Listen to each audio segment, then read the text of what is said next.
Teo kuno ndi kulikoma island. Ndipo kuno chakumwera kwa likoma muzotchedwa makulawe.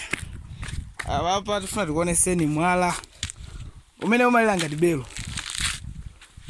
Mwala timaucha zoti mwala belo.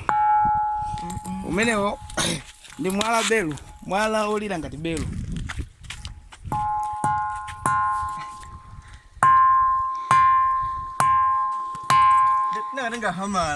Mukatiponesese malosewa uku kuli miyala yokhayo kaiti.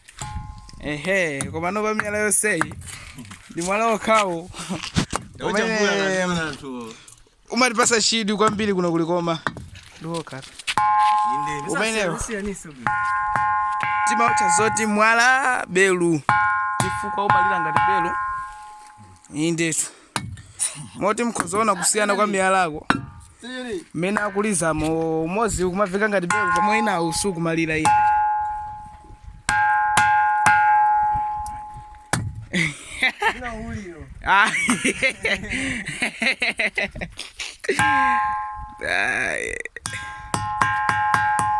Zalawe kalasi. Andre fudu. Basi.